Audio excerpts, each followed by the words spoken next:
আসসালামু আলাইকুম রহমতুল্লাহ বিসমিল্লাহির রহমানির রহিম রব্বি জিদনি ইলমা রব্বি হাবলি হিকমা। আজকে আমরা শিখব ধাতব কার্বনেটের সাথে কি বলতেছি ধাতব কার্বনেটের সাথে। তো ধাতব কার্বনেটের সাথে কার বিক্রিয়া করব? ধাতব কার্বনেটের সাথে আমাদের বিক্রিয়া হবে আজকে ফসফরিক অ্যাসিডের বিক্রিয়া। কার বিক্রিয়া? Phosphoric acid. আমরা হাইড্রোক্লোরিক অ্যাসিডের বিক্রিয়া করছি, আমরা নাইট্রিক অ্যাসিডের বিক্রিয়া করছি, আমরা সালফিউরিক অ্যাসিডের বিক্রিয়া করছি। আমাদের অ্যাসিড আছে আর ফসফরিক অ্যাসিড আর কার্বনিক অ্যাসিড, এই দুটা। এর ভিতরে কার্বনিক অ্যাসিডটা আমি করতে যাচ্ছি না, আর ওটা দুর্বল অ্যাসিড নর্মালি, ওটা তো আমরা বেসিক্যালি এমনি খাওয়ার সময় খাই। আর hydrochloric acid, nitric acid, phosphoric acid এটা সাধারণত মানুষ কারোর সাথে মাইন্ড করে খায়, ঠিক আছে? তো যেটা এখন যদি আমরা এখানে বিক্রিয়াগুলো করি, সাধারণত ধাতব কার্বনের সাথে যদি আমরা ফসফরিক অ্যাসিডের বিক্রিয়া করি, আমাদের মূলত উৎপন্ন হয় যথারীতি লবণ। কি উৎপন্ন হয়? লবণ, carbon dioxide gas, carbon dioxide কি গ্যাস, আর প্লাস কি উৎপন্ন হয়? পানি উৎপন্ন হয় যথারীতি আগের মতো ব্যাপারগুলো। সেটা কিরকম? তো ধাতব কার্বনেট বলতে আমরা কাকে কাকে নিব?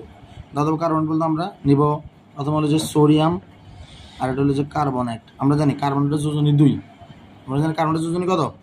সোডিয়ামের যোজনী 1। তাহলে এটা এভাবে না লাগে, এভাবেই তো লাগে। তাহলে এটা হলো সোডিয়াম কার্বনেট, এটা একটা ধাতব কার্বনেট, কারণ সোডিয়াম ধাতু আর এটা হলো কার্বনেট। তাহলে ধাতব কার্বনেট হয়েছে না, কথা বোঝা যাচ্ছে না? আর বিক্রিয়া করতেছে কার সাথে? ফসফরিক অ্যাসিডের সাথে। কার সাথে? ফসফরিক অ্যাসিডের সাথে। তো যখন ধাতব কার্বনেট ফসফরিক অ্যাসিডের সাথে বিক্রিয়া করতেছে, বিক্রিয়া করলে আমাদের এই জায়গাটাতে কীরকম হবে ব্যাপারটা?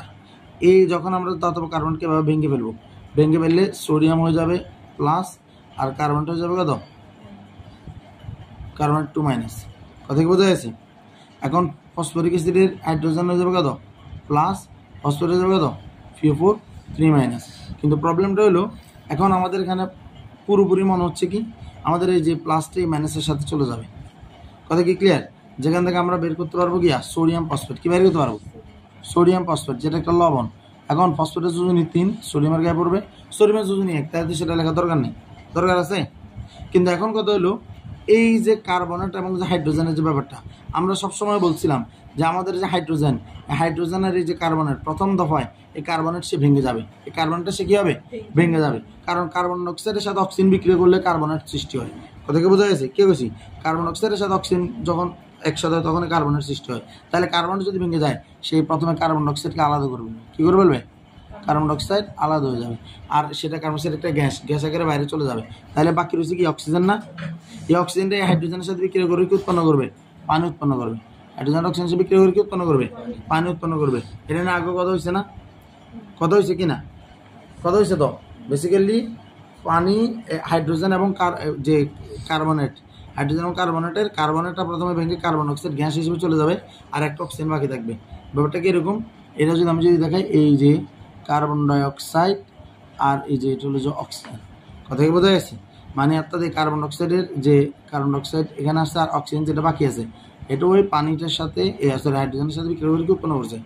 পানি উৎপন্ন করছে। কথা বোঝা গেছে? এটা এই বিক্রিয়া কি ক্লিয়ার? Completely clear? এরপরে এবার আসেন, এবার ধরেন বিক্রিয়া করতেছে সোডিয়াম কার্বনেট, এবার হলো ধাতব কার্বনেট। যেমন ধরেন পটাশিয়াম কার্বনেট, এই পটাশিয়াম কার্বনেট, কার্বনেটের যোজনী 2 পটাশিয়ামের গায়ে পড়ছে, এইটার সাথে এবং কি দিব? ফসফরিক অ্যাসিড দিব। এই বিক্রিয়াটা আপনারা বাসায় করার চেষ্টা করিয়েন, আপনারা তো অনেক বেশি চেষ্টা করেন অবশ্যই। এই যে পটাশিয়াম কার্বনেট, পটাশিয়াম হলো প্লাস, কার্বনেট হলো CO3 2 মাইনাস। কথা বোঝা গেছে? আমি যে ভাঙাগুলো লিখতেছি এগুলো খুব গুরুত্বপূর্ণ, খুব গুরুত্বপূর্ণ। ফসফেট কীভাবে লেখা হয়? ফসফেট সাধারণত যৌগমূলক দিচ্ছিলেন, CO4 3 মাইনাস লেখা আসছিল না। হাইড্রোজেন কী ছিল? হাইড্রোজেন প্লাস ছিল। হাইড্রোজেন কী ছিল? প্লাস ছিল। দিলাম না? এটা দিলাম কি না?